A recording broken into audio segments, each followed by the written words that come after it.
जा रहा है कि बच्चे महंगी महंगी बाइक से चल रहे हैं। माँ बाप की आर्थिक स्थिति वैसी नहीं है, लेकिन बच्चे महंगी महंगी बाइक से चल रहे हैं। क्या ये सही है? बच्चा महंगी बाइक से चल रहा है क्योंकि माँ बाप को मजबूर कर देता है। बच्चे लोग आजकल धमकी देने लगे हैं कि हमें ये नहीं दोगे तो हम मर जाएंगे, ये कर देंगे। इसकी वजह से और ही बढ़ गया है, ज्यादा हो जाएगा। क्या लगता है इस पे जो प्रयास आज आपने जो बैठक की, जो प्रयास आपने किया है, जो पहल आपने शुरू की, वो कारगर साबित होगी? कोशिश हम लोग करते हैं, लेकिन सबसे बड़ी बात है कोशिश तभी मेरा सफल होगा जो बच्चा नशा करता है उसका गार्जियन हम लोग को सपोर्ट करेंगे तभी ये होगा। मतलब अभिभावकों को आगे आना होगा, आगे आना ही होगा। लेकिन हम अपने आंख से देखें, जो बच्चा स्कूल से निकलता है पान के गुमटी पे एक हाथ में ठंडा एक हाथ में सिगरेट, ये 9, 10 और 8 का बच्चा का कहानी बता रहे हैं। ये चीज क्या है? अभिभावक का गलती नहीं है। बच्चा पैसा कहाँ से लाता है? सामान खरीद के दे बच्चे को। आखिर कारण ढूंढने का प्रयास करेंगे कि आखिर उनको नशे की लत लगती ही क्यों है। और मुख्य अगर नशे की लत है, कोई लगवा रहा है या वो स्वयं उसके स्वयं उपयोग कर रहे हैं, आ कहाँ से रहा है, इसके जड़ तक जाने का प्रयास करें। मैं खुद कुणाल भारद्वाज, चूंकि जिला अध्यक्ष मीडिया प्रकोष्ठ राष्ट्रीय मानवाधिकार एवं आरटीआई जागरूकता संगठन, मैं आप सभी से अनुरोध करना चाहूंगा कि जो प्रयास आज राष्ट्रीय मानवाधिकार एवं आरटीआई जागरूकता संगठन के द्वारा जो प्रयास किया गया है, उसमें समाज को हमारे साथ आगे आने की आवश्यकता है। जैसा कि अभी हमें जानकारी प्राप्त हुई है कि राष्ट्रीय मानवाधिकार एवं आरटीआई जागरूकता संगठन ये लगातार प्रयासरत है मानवाधिकार को लेकर, कार्य करने को लेकर।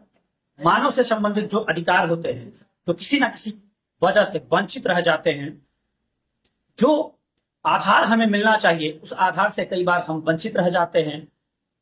बाजार में या यूं कहें समाज में जो भ्रष्टाचार फैला हुआ, उस भ्रष्टाचार की वजह से कई बार हमें हमारा हक और हित नहीं मिल पाता, जिस वजह से हम अक्सर जो लाभ हमें मिलना चाहिए समाज के द्वारा, जो फायदा हम तक पहुंचना चाहिए, उस फायदे से हम वंचित रह जाते हैं। और इस पर कार्य करता है राष्ट्रीय मानवाधिकार एवं आरटीआई जागरूकता संगठन। और आपको बताते चले, जैसा कि हमें जानकारी प्राप्त हुई है कि राष्ट्रीय मानवाधिकार एवं आरटीआई जागरूकता संगठन के प्रदेश अध्यक्ष बनाए गए हैं जितेंद्र जी, जो पूर्व में संपूर्ण बेगूसराय को देख रहे थे और लगातार प्रयासरत थे लोगों को उनके हक और हित का फायदा पहुंचाने को लेकर। मैं कुणाल भारद्वाज और आप देख रहे हैं खबर बिहार। आप सभी को मेरा नमस्कार। आज इसी दरमियान हमारी मौजूदगी राष्ट्रीय मानवाधिकार एवं आरटीआई जागरूकता संगठन के प्रदेश कार्यालय बेगूसराय में है और कार्यालय में पहुंचकर आज जानना चाहेंगे और एक विशेष मुद्दे पर भी बात करना चाहेंगे, नशा, सूखा नशा। इस पर भी आज हम बात करना चाहेंगे।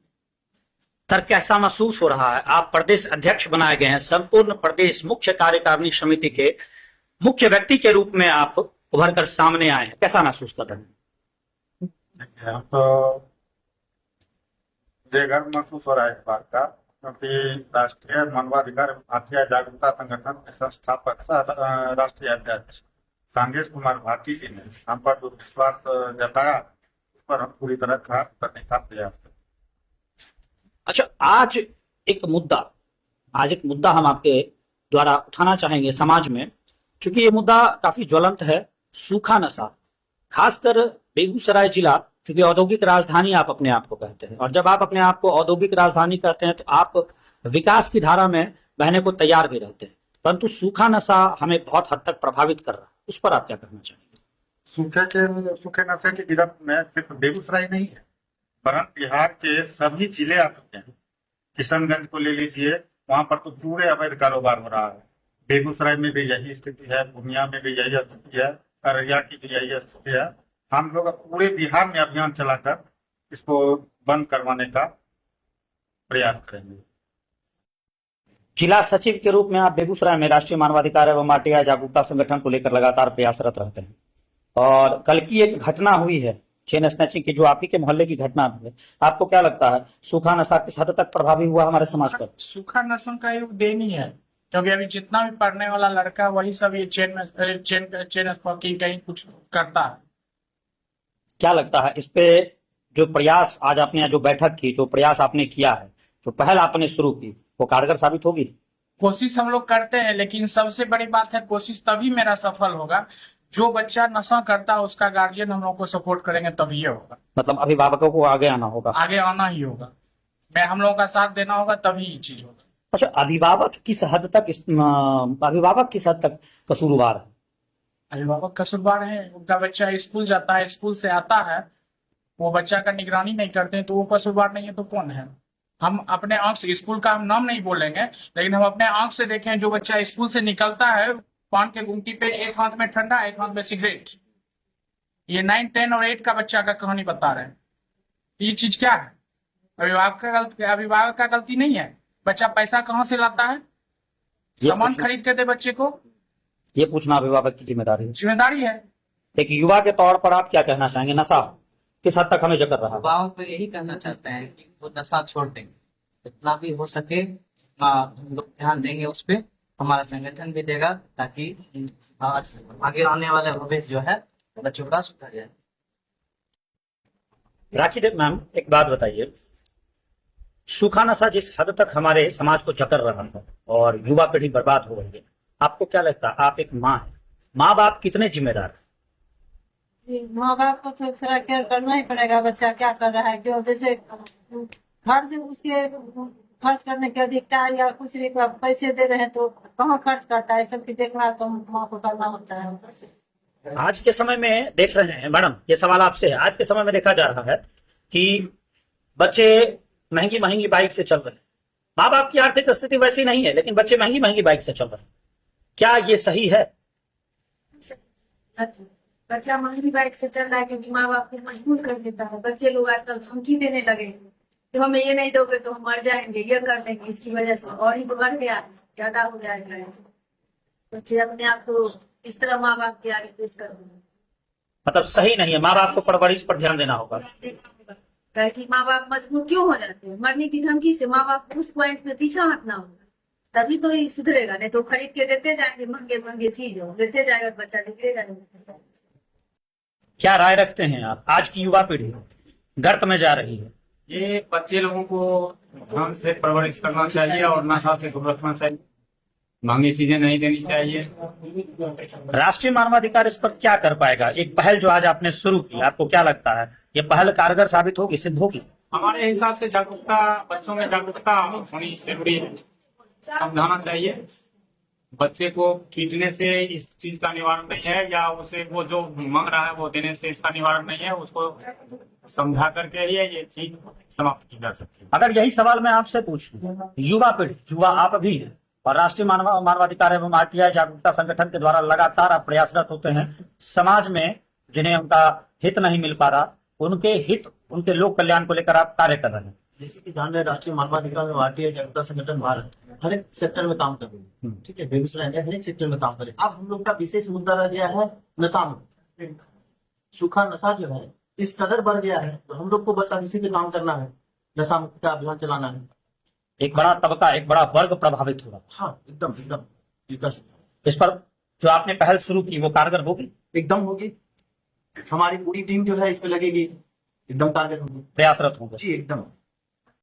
मैडम, आज जो बैठक हुई, इस बैठक का मुख्य आधार क्या रहा? नशा, जैसे हम हमारा जो बैठक था इसका मुख्य उद्देश्य था कि बच्चे जो आज के नवयुवक जो कल हमारे भविष्य होने वाले हैं इनको नशा मुक्त कैसे कर पाए, क्योंकि आप हर गली मोहल्ले में चले जाइए जहाँ पे 4-5 बच्चे आपको एक साथ खड़े मिल जाए तो आप समझ जाइए कि वो कुछ ना कुछ नशा ही कर रहे होंगे। और ऐसा सभी को जो भी घर से निकलते होंगे चौक चौराहे पे अनुभव कर सकते हैं। आखिर उनके पास ये सब आता कहाँ से है, या आज जो नवयुवक, जितने भी नवयुवक हैं वो सब क्राइम में बढ़ रहे हैं, इसका मुख्य कारण नशा ही है।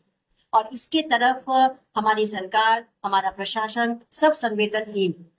किन्हीं के अंदर मैंने नहीं देखा कि ये हो कि भाई इसको देखकर थोड़ा सा प्रयास किया जाए, इसके लिए कुछ कार्य किया जाए। हमारी संगठन पहल कर रही है, हम लोग जागरूकता के लिए अभियान चलाएंगे। गांव गांव जाके हमारा एक उद्देश्य है कि जितने भी नवयुवक हैं आखिर कारण ढूंढने का प्रयास करेंगे कि आखिर उनको नशे की लत लगती ही क्यों है। और मुख्य, अगर नशे की लत है, कोई लगवा रहा है या वो स्वयं उसके मतलब स्वयं उपयोग कर रहे हैं, कहाँ से रहा है, इसके जड़ तक जाने का प्रयास करेंगे हमारे संगठन। आज से एक बहुत ही बड़ा प्रभार आपके पास गया है, संपूर्ण बिहार राष्ट्रीय मानवाधिकार एवं आरटीआई जागरूकता संगठन, और आज प्रभार लेते के साथ आपने बैठक कर डाला सूखे नशे को लेकर।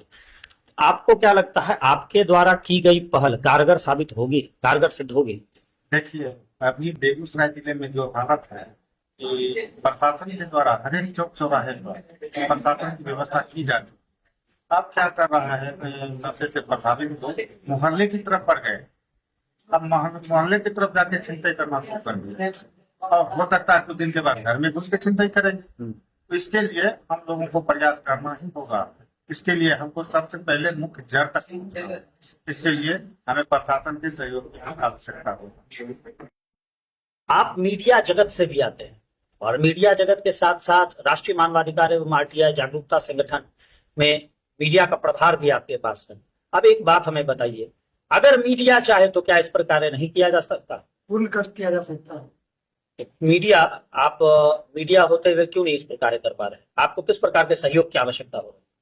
हम सभी मिलकर के इस चीज को कम कर सकते हैं। इस पर तभी हो सकता है। इसका सब सिर्फ मीडिया से क्या होने वाला है? जब तक जो है परिवार का लोग या उसके गार्जियन जो भी है या गाँव के लोग हैं, सब इस पर गाइड नहीं करेंगे, तब तक मीडिया हो या कोई भी तरह का इस चीज को कोई नहीं कुछ कर सकता। जब हम सब मिलकर के एक होने के बाद ही इसको हम हल कर सकते। में एक बहुत बड़ा निर्णय लिया गया है सूखे नशे को लेकर। राष्ट्रीय मानवाधिकार एवं आरटीआई जागरूकता संगठन जो कि लगातार प्रयासरत रहा था लोक कल्याण के कार्यों को लेकर, मानवाधिकार को लेकर, मानव के अधिकारों को लेकर, जिन्हें लाभ नहीं मिल पा रहा था उस लाभ को तक पहुंचाए जाने को लेकर। लेकिन आज जो व्यवस्था बन रही है, जो सूखे नशे का प्रकोप बढ़ता जा रहा है, युवा पीढ़ी का भविष्य बर्बाद हो रहा है, उसको लेकर आज इन्होंने जो बैठक की, एक सराहनीय पहल, जो प्रयास अब इन लोगों के द्वारा शुरू किया जा रहा है। मैं खुद कुणाल भारद्वाज, चूंकि जिला अध्यक्ष मीडिया प्रकोष्ठ राष्ट्रीय मानवाधिकार एवं आरटीआई जागरूकता संगठन, मैं आप सभी से अनुरोध करना चाहूंगा कि जो प्रयास आज राष्ट्रीय मानवाधिकार एवं आरटीआई जागरूकता संगठन के द्वारा जो प्रयास किया गया है, उसमें समाज को हमारे साथ आगे आने की आवश्यकता है, अभिभावकों को हमारा साथ देने की आवश्यकता, साथ ही साथ प्रशासन को भी हमारे मदद की आवश्यकता। प्रशासन भी हमें मदद करें ताकि हम और भी बेहतर तरीके से इस कार्य को आगे ले जाएं। धन्यवाद।